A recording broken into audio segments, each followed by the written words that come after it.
I'm Barkha Dutt, you're with the Mojo Story.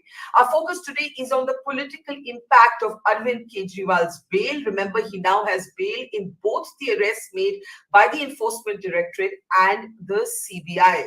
While Mr. Kejriwal will walk out of jail, the Supreme Court has ordered that he cannot go and attend office, nor can he sign any files without the consent of the Lieutenant Governor.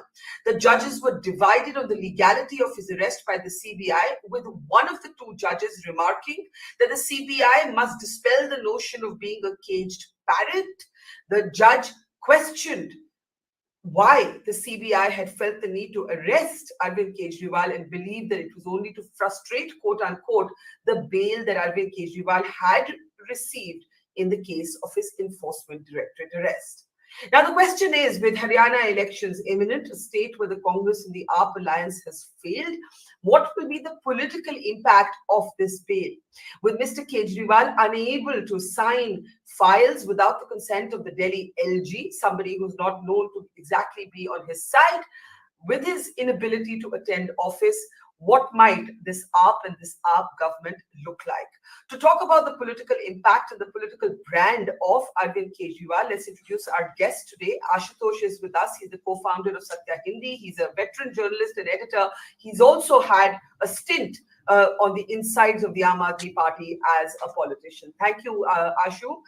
Thank you. What is your first reaction to the Supreme Court? It's a divided judgment. One judge has been quite critical about the fact that the CBI arrested Arvind Kejriwal at all. The other judge says the arrest is illegal. Both judges are united that Mr. Kejriwal can't attend work, can't go to office, can't sign files independently. Your comments? I think it's a good news for Aam Aadmi Party, and it's also good news for Arvind Kejriwal, and a big relief for the family also, because for the last 6 months he was in jail. But it's not a relief in the case itself. That if anybody thinks that it's a great victory for the Aam Aadmi Party and for the Arvind Kejriwal in the excise scam, no, it is not something like that. It's just only a temporary relief, and it's good for the two reasons. One, finally, the Supreme Court has also realized that people are put in jail for extraneous reasons, and that's one reason that if you look at the last 6-7 months, Sanjay Singh was given a bail in the PMLA case, the Manish Sisodiya was given a bail in the PMLA case, then K. Kavita is given a bail in PMLA case, then the Mr. Prem Prakash, one of the close associates of Hemant Soren, he was given a bail on this, and the Supreme Court has been redefining the law itself and the PMLA case also. And the Supreme Court has reached the conclusion, which they should have reached much before, that bail should be the rule, not the jail. But so now they're getting bails. And then in the Prem Prakash case, Supreme Court has also said that self-incriminating evidences of the witnesses will not be treated as evidence in the court of law. If that stands, then many cases in ED cases will fall flat. So in that sense, it's a great relief for all those who have been talking about that PMLA case and the ED is a draconian. At least there is some relief somewhere. Politically, obviously, it's a great relief for the Aam Aadmi Party also. Now, you're calling it a relief for the Aam Aadmi Party, but not a victory. What is the difference in the two things? See, the case is still going on. The excise policy case is still going on. And at least 3 of their top leaders are within that. Arvind Kejriwal has not been given any clean chit on the case. Manish Sisodiya has not been given any clean chit. And then Vijay Nair is also out on bail, but he still haven't got any clean chit. So the case is continuing. That means the sword is still hanging over them. And who knows if they get convicted? Who knows if they are not convicted at all or get a clean chit from the court itself? So till they get a judgment, a final judgment on the excise policy, I will not say it's a victory for them, though they will celebrate, and they should celebrate also.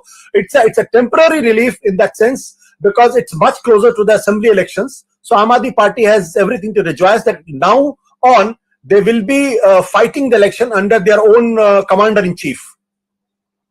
But Ashutosh, in terms of Arvind Kejriwal being the commander-in-chief, the Supreme Court does not allow him, and this was the same restrictions when he got bail in the ED case.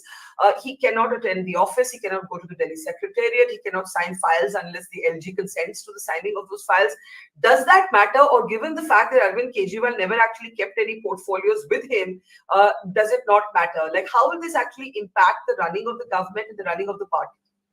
See, if I use Arvind Kejriwal, if he was happy running government from the jail, then he will be more than happy running government from outside the jail. It doesn't matter whether he is signing the files or he's going to the office. Anyway, hardly any chief minister in this country goes to office to attend office. Most of them are running government from their own residence.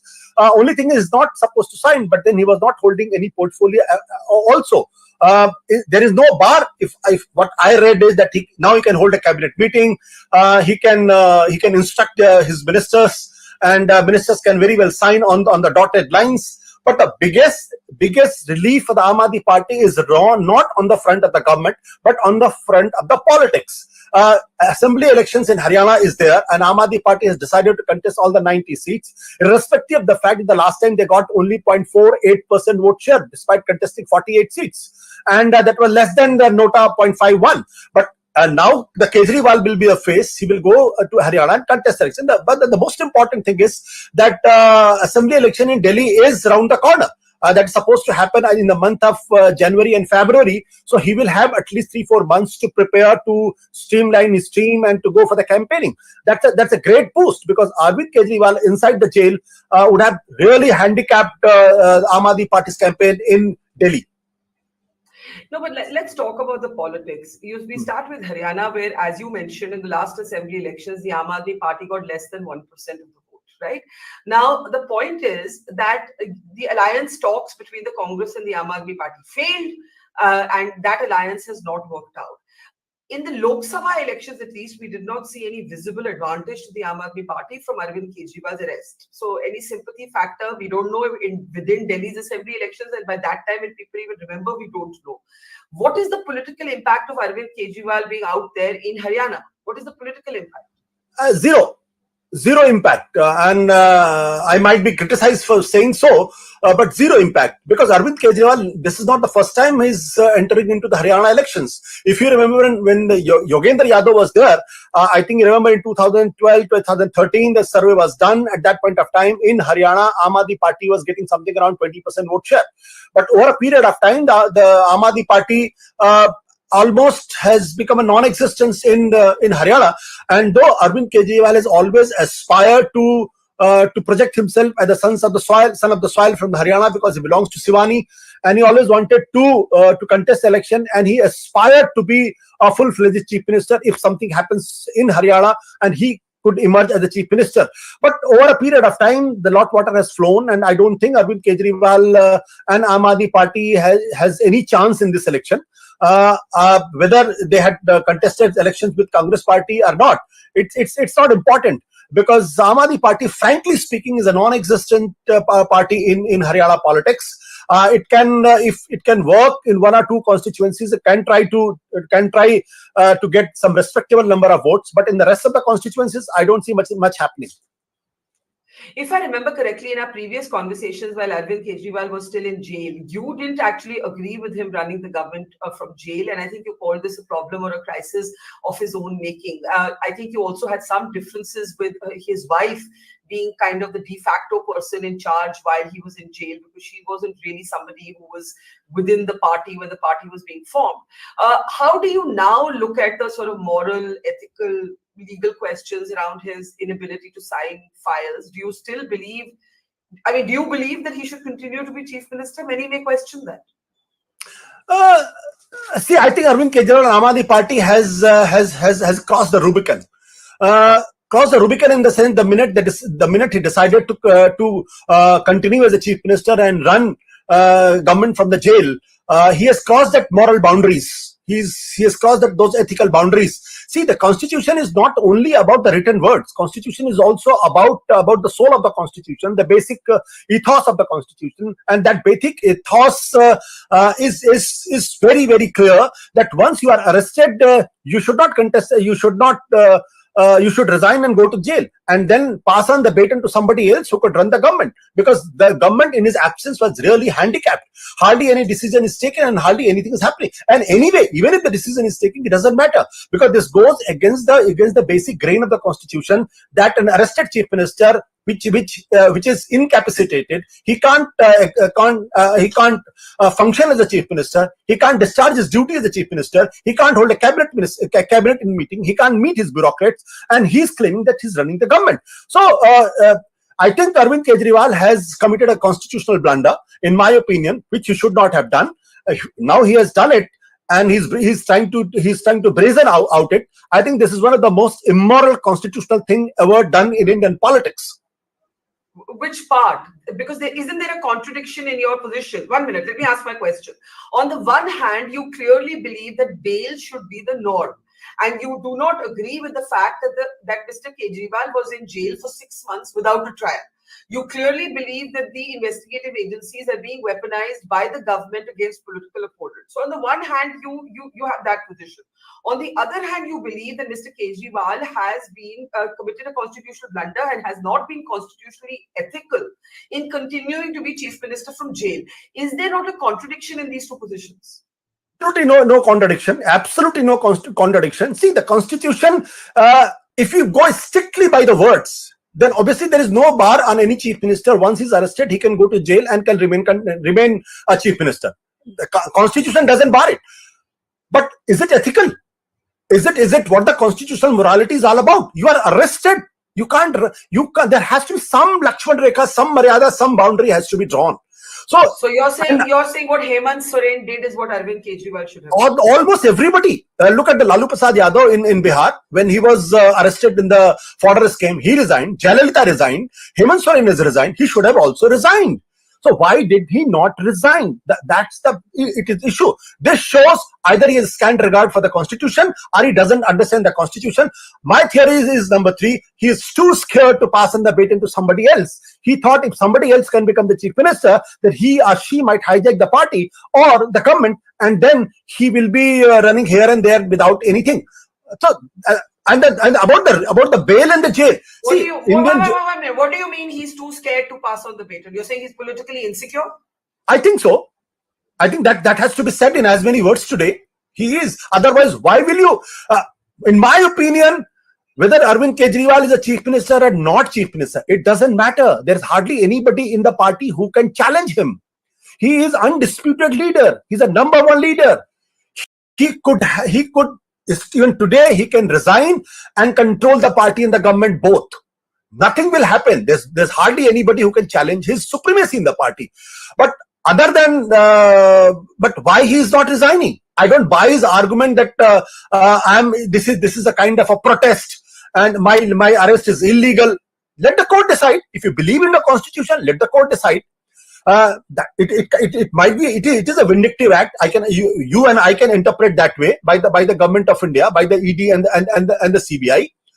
But there are certain constitutional morality which everybody has to accept. If everybody who's accused of heinous crimes starts saying I'm in jail and because there is some revenge has been sought, the case is furgy, then where will the constitution lead?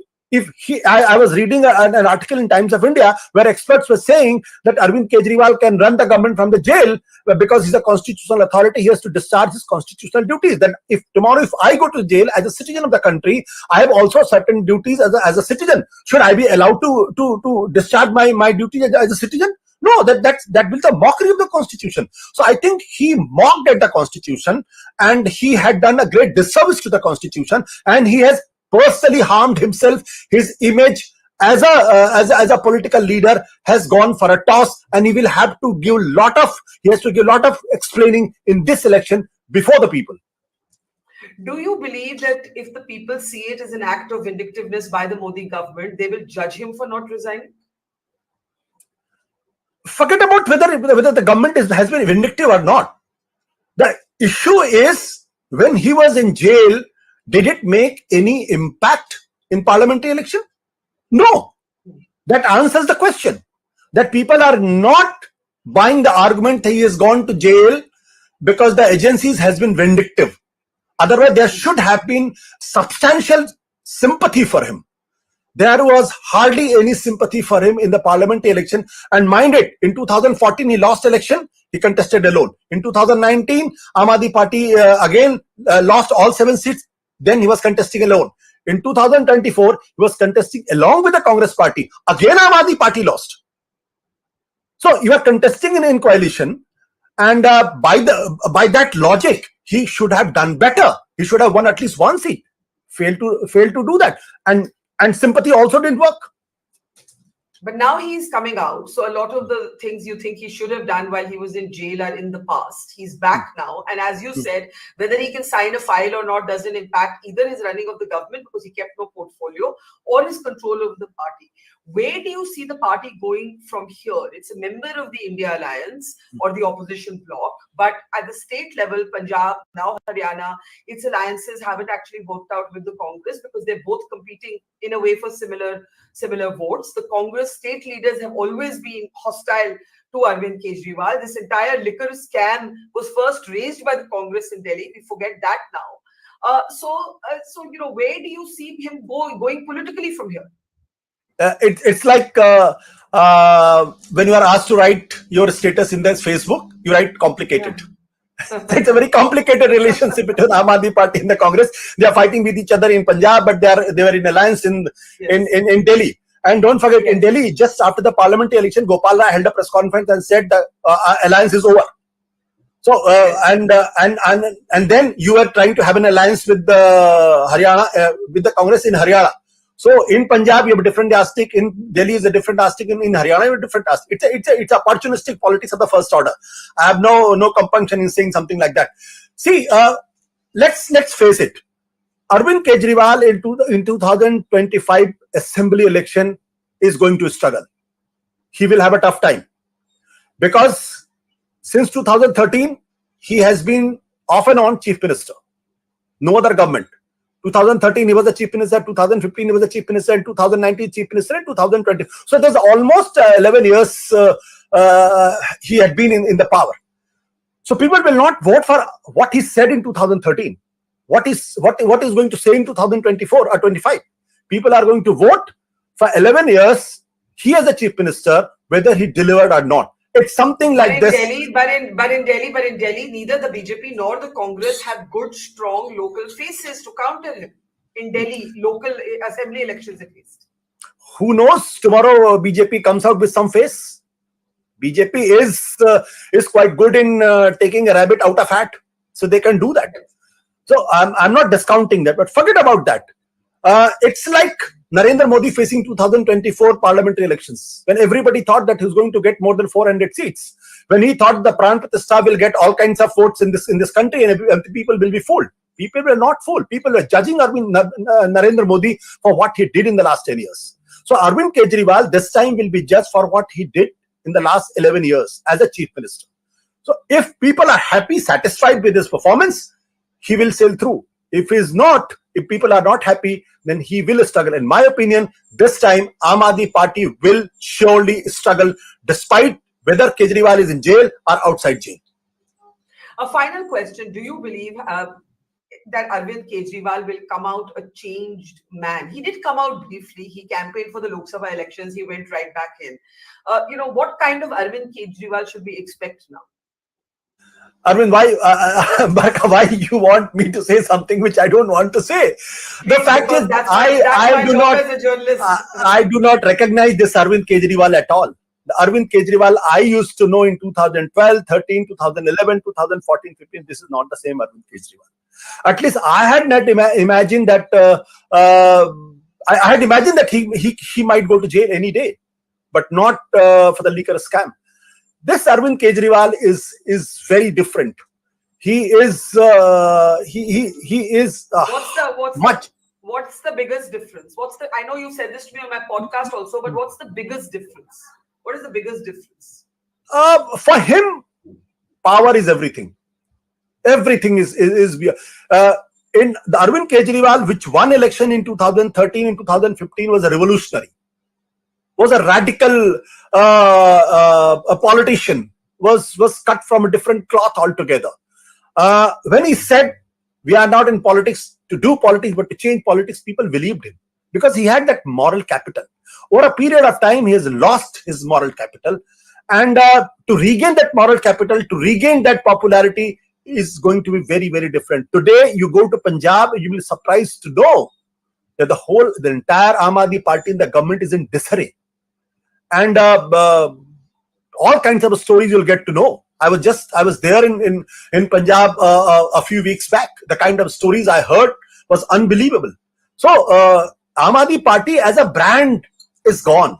It's not the Aam Aadmi party people used to know as a brand. Kejriwal as a brand was a different brand altogether in 2015. Not anymore. He's a different brand altogether. Now he's a hardcore politician, and to win election, he can do anything, and he will do anything. But before we let you go, the Aam Aadmi party and its supporters might say that, Ashutosh, you're saying all this because you were once with us, you're bitter now, you had a bad parting, and you are biased. You're not applying an objective lens. What would you say to that? I would have said much nastier things when I was leaving Aam Aadmi party. I was probably the only one who hadn't uttered a word when I left Aam Aadmi party. So if I was better, if I was not bitter then, why should I be bitter now? Today you are calling me not as an Aam Aadmi party worker, but as a journalist. And as a journalist, I have a right to analyze the way I have been analyzing Arvind Kejriwal, the way I've been analyzing Narendra Modi, Rahul Gandhi, and Arvind Kejriwal. I know. Let me share you one thing. Aam Aadmi party has refused to be interviewed by Satya Hindi. Forget about interviewed by the Ashutosh. I was told by a senior leader that, look, we are good friends, but I will not come to your channel because that's what my party has told me. So but that's okay. As a journalist, I have faced enough in the past. Enough boycott by different political parties. Yeah. It doesn't affect me. It doesn't hurt me. But yes, I have a right to criticize him. I have a right to appreciate him. I have a right to judge him. And I have every right to say what I feel as long as I'm honest in my opinion. When I say the same thing about Narendra Modi, I'm blamed, I'm accused that I'm running an agenda. And you know better than me. You are also running an agenda because against Narendra Modi. So am I. But people have to believe that we are a journalist. What we believe, whether it is good, bad, or ugly, but we have given a constitutional freedom to do that. That's what I'm doing. So let Aam Aadmi party feel. I have no problems with them, no quarrel with them. I still maintain very good relations with many Aam Aadmi party leaders, and we are best of friends despite disagreement. No, I just want to say that, we live in an age where if we don't confirm somebody's bias, they'll accuse us of running an agenda. That's point one. And point two, I have been boycotted by some leader of every political party today at some point in my life.